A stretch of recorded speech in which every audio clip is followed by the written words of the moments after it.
Ang mga karapatang pantao ay ang mga pangunahing payak na karapatan at kalayaan na nararapat lamang na matamo ng lahat ng tao. Ang mga karapatang ito ay likas, universal at hindi maaaring alisin kanino man, kahit ikaw ay bata, matanda, babae o lalaki, mayaman o mahirap, anuman ang iyong lahi, kasarian, relihiyon, kultura at kahit ano ka man, lahat tayo ay may karapatan. Ang maikling dokumentaryong ito ay nakapokus sa isa sa mga uri ng karapatang pantao, ang karapatan sa edukasyon. Ang pagkakaroon ng akses sa edukasyon ay isa sa pangunahing karapatan ng tao, lalo't higit ng mga kabataan, dahil ito ang nagsisilbing susi sa tagumpay at pag-unlad ng isang tao sa lipunan. Ngunit sa pagtungtong sa kolehiyo na kung saan unti-unti nang lumalaki ang responsibilidad ng mga estudyante, paano nga ba nila pinaglalaban ang karapatan nila sa edukasyon bilang mga mag-aaral? Ating tunghayan ng iba't ibang hamon na kanilang pinagdadaanan. Sa isa sa mga kilalang state university sa bayan ng Los Baños, nakilala namin ang tatlong mag-aaral na may iba't ibang karanasan at paraan kung paano ay pinaglalaban ang kanilang mga karapatan sa edukasyon bilang mga mag-aaral. Isa na rito si Rochelle, 20 taong gulang na working student, nakatira sa Barangay Sukol, Calambas City. Kasalukuyang sophomore student sa Laguna State Polytechnic University, Los Baños Campus, at kumukuha ng kursong Bachelor of Science in Business Administration, major in Marketing Management. Nagsimula siyang magtrabaho habang nag-aaral sa edad na 16 sa isang grocery store para makatulong sa kanyang pamilya. Gaano ka-importante para sa iyo ang pag-aaral? Para sa akin, importante ang pag-aaral dahil ito yung magiging asset ko. Anyway, para makagraduate and maging degree holder. Sa kabila ng buhay, masasabi kong swerte and blessed ako dahil napagpapatuloy ko ito. Saan ka nagtatrabaho at ano ito? Sa for sa barangay namin and may sideline din ako sa construction site. Nag-encode ako doon ng mga expenses nila sa materials and nag-record ng mga transaction nila sa construction site na si Kapitan din yung may-ari. Kamusta naman yung study? Okay naman yung pag-aaral ko ngayon and nag-excel ako sa academic. Consistent honor for now. Kamusta ka naman habang nagtatrabaho? Okay lang naman and it's a great experience para sa akin kasi nagkaroon ako ng opportunity para makasalamuha yung ibang tao and nabigyan ako ng new experience na for sure magagamit ko pag nakagraduate na. Ano ang mga hamon or challenges na hinaharap mo sa araw-araw as a working student? Siguro pressure dahil sa workload and activities na kailangan ko pagsabayan na ipasa. Paano mo nababalanse ang pag-aaral, pagtatrabaho at personal na buhay? Siguro nababalanse ko siya kasi nasanay na din ako sa ganung routine and at the same time, binibigyan din nila ako ng oras and panahon para. Ano sa palagay mo ang advantages mo bilang isang working student? For me, siguro yung mga advantage ko bilang working student is nagkaroon ako ng new experience and nasanay din ako gumawa ng ibang trabaho kahit mabigat na yan. At least nagkaroon ako ng experience na magagamit ko sa aking career. Ano naman nag-iba yung pananaw mo sa buhay simula nung naging working student? Iba talaga yung pananaw ko dahil na-realize ko na mahirap talagang pagsabayin yung pag-aaral habang nagtatrabaho. Yung pinapagawa ka ng activities para sa school and at the same time, nagagawa ka rin ng mga pinapagawa sa'yo sa trabaho. Nung student lang ako, puro pag-aaral lang yung iniisip and ginagawa ko. Pero ngayon, dumagdag yung responsibilities ko na kung saan kailangan yun kasi yun yung way para makapagtapos ako sa pag-aaral ko. Para kay Rochelle, ang pamilya, lalong-lalo na ang kanyang ina, ang nagsisilbing motibasyon niya para magpatuloy sa araw-araw. Naniniwala siya na ito ang magiging daan para magpatuloy sa buhay at makaalis sa estado ng buhay na meron sila ngayon. Isa sa mga estudyanteng atleta si Jello. isang atleta mula sa Los Baños, Laguna, at ngayon ay nag-aaral sa isang state university sa kanilang munisipalidad. Nagsimula ang kanyang kahiligan sa volleyball noong siya ay 4 na taong gulang lamang. Gaya ng isang normal na estudyante, pangarap niya din na makapagtapos ng pag-aaral sa paniniwalang ito ang natatanging susi upang mas mabilis niyang maabot ang inaasam na pangarap. Sa iyong palagay, anong pangunahing na problema na kinakaharap bilang isang student athlete? Bilang isang student athlete, ang pinaka-problemang kinakaharap ko ay minsan yung pagliban ko sa klase. Kasi madalas, bilang isang atleta, kumakain ito ng oras sa mga klase ko, kagaya ng madalas na pag-excuse sa mga trainings, pag may laro, tapos kapag kailangan namin ng mga seminar about sa volleyball. Bilang isang student athlete, paano mo napagsasabay yung sports din yung pag-aaral? May mga problema ka ba na kinakaharap habang nagsasabay ito? Kung okay lang naman, ano iba't bakit? Actually, bilang isang student athlete, mahirap talagang pagsabayin yung pag-aaral at bilang isang manlalaro. Kasi talagang kumakain ito ng oras sa araw-araw kong gawain. Tapos, ang pinaka-kinoconsider ko pa na problema ay yung madalas na pagliban ko sa klase. Pero syempre, dapat bilang isang student athlete, talagang focus tayo sa pag-aaral, hindi natin napapabayaan yung mga studies natin. At syempre, kung may lessons man tayo na hindi masyadong naintindihan, kailangan natin itong aralin. At syempre, kasabay nito, kailangan din natin yung time management bilang isang estudyante, bilang isang anak, at bilang isang mag-aaral, bilang isang atleta. Tingin mo, bilang isang student athlete, paano mo maipaglalaban ang karapatan mo na makapag-aral? Bilang isang student athlete, talagang nilalaban ko yung karapatan ko bilang mag-aaral dahil hindi biro yung pinagdaraanan namin bilang student athlete na kasabay ng pag-aaral namin yung mga training. So, para sa akin, isa talagang karapatan na mag-aral. Siyempre, kahit medyo busy ka sa pagiging atleta, basta nagagampanan mo yung role mo bilang isang estudyante, at the same time, nag-aaral ka ng mabuti, na-attend ka ng trainings, and siyempre, pinapriority mo rin yung pag-aaral. Sa tingin mo ba, itatakpan mo yung karapatan ng mag-aral kapag hindi tinatanggap yung ilang mong guro ang skills level yung ginagawa sa pagdalilan na kailangan ng training? Sa tingin ko naman hindi. Kasi bilang isang student athlete, dapat ready ka sa lahat. Kaya mong harapin, kaya mong pagsabayin yung pag-aaral at pagiging athlete.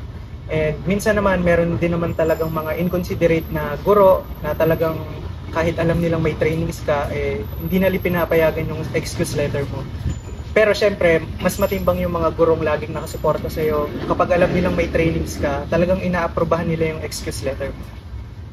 Paano mo naman nalalampasan ang mga problema o isang issues na kinakaharap mo bilang isang student athlete? At paano nito masasabing ipinaglaban mo ang karapatan mo na makapag-aral? Bilang isang athlete, naniniwala talaga ako na kailangan kong ipaglaban ng pag-aaral at pagiging isang atleta. At talagang kailangan nating maniwala sa ating sarili, sa ating kakayahan. At syempre, kaakibat ng paglaban natin sa ating karapatang pag-aaral ay ang pagpupursige nating mag-aral at ipakita sa guro na at the same time na pag-aaral ay nakaka-attend tayo ng mga trainings. And syempre, hindi natin nakakalimutan yung pagre-review kapag may exam.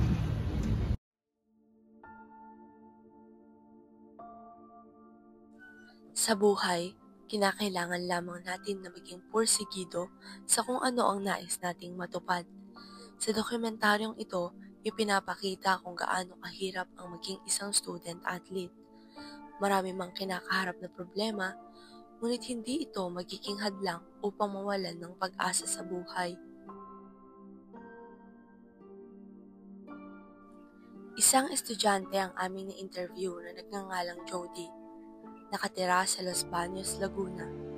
Siya ay isang consistent honor student simula kinder hanggang senior high school. Si Jody ngayon ay isa ng second-year college student sa Laguna State Polytechnic University, Los Baños Campus at kumukuha ng kursong Bachelor of Science in Education, major in English. Pangarap ni Jody na makapagtapos ng pag-aaral at makuha ang summa cum laude dahil ito ang pangarap ng magulang niya at mataas ang tingin ng mga ito sa kanya. Kaya si Jody ay nagsusumikap sa kanyang pag-aaral. As a student, nakakaranas ka ba ng pressure sa pag-aaral mo? Oo. Kung pwedeng malaman, anong specific na pressure yung nararanasan mo? Pressure ba sa sarili, magulang, kaibigan o kahit saan? Pressure sa magulang. Lagay mo ba nanggaling din sa'yo yung pressure ng magulang mo kasi makitaan ka nila ng potential na mag-excel sa pag-aaral? Sa tingin ko, oo, dahil nasanay sila na isa akong consistent honor student simula elementary hanggang high school. Kaya isa na rin siguro ito na dahilan kung ba't ako nag-pressure. Nakaranas ka na ba na i-compare ka ng magulang mo sa ibang estudyante para lang maging mataas lagi ang grade mo? Or sadyang nakikita mo lang ito sa magulang mo na pinipressure ka nila? Actually, oo, naranasan kong kumpara noong senior high school pa lamang ako sa valedictorian namin. Dahil with high honor lang yung nakuha ko. At dahil doon, hindi natuwa yung mga magulang ko sa akin. Last question, nakakapag-cope ka ba mula sa pressure na binibigay sa'yo ng mga magulang mo? Minsan, oo, pero kadalasan hindi. Kasi sa dami na rin ng mga ginagawa sa school, pati sabay-sabay.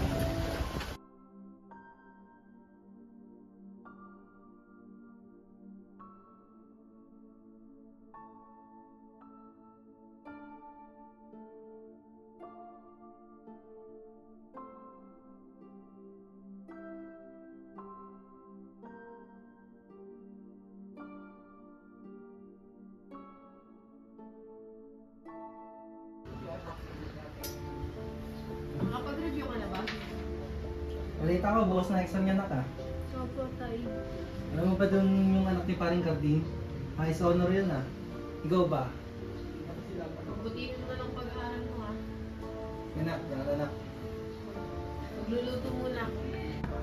First question, bakit gusto niyo po maging valedictorian ng anak niyo? Kasi nakikita namin siya ng potential at mag-excel sa pagkakata. At the same time, gusto namin siyang magkaroon ng magandang kinabukasan. Aware po ba kayong nakakaranas ng pang-anak ninyo ng pressure? Hindi, kasi nakikita naman namin na masipag siya mag-aaral. Hindi niyo po ba alam na nagkakaroon na ng bad effect sa anak niyo yung way niyo ng paggagabay sa pag-aaral niya? Hindi naman. Kasi based na nakikita namin dito sa bahay, normal na estudyante lang, yan, nagre-review, nag-aaral ng mabuti. Di rin naman namin siya nakikita na nape-pressure siya sa school. Base po kasi sa interview ko sa anak ninyo, sinabi po niya nakararanas siya ng pressure galing sa magulang niya. Bilang isa kasing magulang, ginagabayan lang namin si Jod. At least ngayon, aware na kami na nakakaranas pala siya ng pressure sa school. Ngayon, lilimitahan na namin ang pagiging stricto namin at magiging sensitibo namin sa ganitong usapin. Papasalamat din po kami sa interview na to dahil na-realize namin na masama na pala na dudulot nito sa anak namin. Sa pamamagitan ng dokumentaryong ito, lubos na nagpapasalamat ang mga magulang ni Jody dahil sa realisasyon na iba pala ang idudulot ng kanilang mga nasasabi sa kanilang anak. Niliwanagan ang mga magulang sa kung paano nape-pressure ang kanilang anak kahit na sa maliit na bagay lamang. Isa itong dokumentaryong puno ng aral, hindi lamang sa panlabas, ngunit pati na rin sa panloob na nararamdaman ng isang tao. Maging maingat tayo sa mga salitang ating binibitawan, kahit na ito ay sa tingin nating makatutulong sa iba, dahil kahit maganda ang ating intensyon, maaaring itong magdulot ng matinding pressure, lalong-lalo na sa mga taong maingat sa kanilang mga ginagawa. Ang pagiging atleta at pagiging isang estudyante ay hindi biro. Para sa iilan, ito ay tungkol sa sports lamang. Ngunit kung mas magiging malawak ang kanilang pananaw, kanilang maiisip na hindi ito basta sports lamang. Ito ay isang parte ng pangarap na maituturing ring responsibilidad ng isang student athlete. Para sa kanila, habang napagsasabay nila ang pag-aaral at ang pagiging isang atleta, ay mayroon silang karapatan na makapag-aral. Dahil ito ang magpapatunay na hindi lamang sa sports umiikot ang kanilang buhay, pagkos kaya nilang pagsabayan ang dalawang ito sa pamamagitan ng determinasyon, suporta at pagmamahal.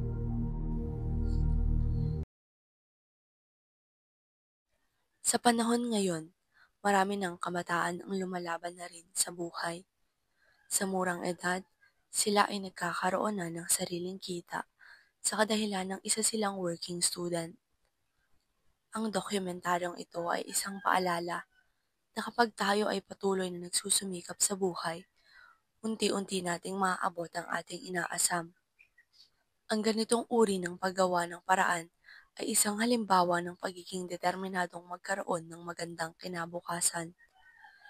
Dahil sa mga maaaring maging karanasan, matututo ang bawat isa na mas magsumikap kahit na mahirap ang araw-araw na pakikipaglaban natin sa ating buhay at sa pagsulong ng ating karapatan upang makapag-aral.